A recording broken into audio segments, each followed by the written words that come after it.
1849, we're talking about a time when the only people that had rights were white men, correct? With property. White men who own property, sorry. Is that right? I'll take your word for it, Justice Dowd. Okay, well, you can take my word for it. You can go look up when anyone else got rights. And In 1849, at the time that this policy choice that you keep referring to was made, since that time, and let's go past 1955, we have statute after statute that you are somehow asking us to just absolutely ignore in your interpretation. We have a statute that was 253-107 that talks about when an abortion can be performed, and that's after 20 weeks. We have a 24-hour waiting period statute.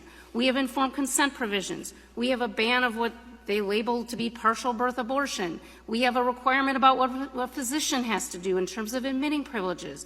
We have when a physician can provide a medical procedure, and on, and that's not even 940-15. So what about all those policy decisions? What about everything that's happened since 1849 in the policy choice that you're talking about that some white men who were property owners made? let me ask you another question. How about a woman who is a college freshman here at the University of Wisconsin-Madison? If she is sexually assaulted and is charged as a third-degree sexual assault, which under the statute, under 940-225 sub 3A, that would be intercourse without consent. Okay. If she became pregnant as a result of the sexual assault, it would be illegal for her to obtain an abortion, correct? It would be illegal for a doctor to provide an abortion to her in the state of Wisconsin, correct? And were she to obtain an abortion after quickening, whatever that means, the penalty under 940-04 would be 15 years. It's a Class E felony, correct? Are you talking about after quickening under 940-04 sub 2 sub A? Yes. I believe that's how it's defined, yes. Okay. But it would not be, she would not be subject to that penalty. I understand. Right.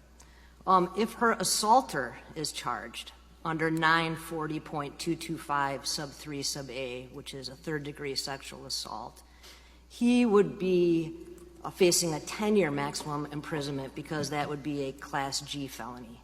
Is that correct? I'm not sure what the particular penalty associated with that crime is. You can take my word for it. In that case, the penalty for aborting after a sexual assault would be more severe than the penalty for the sexual assault.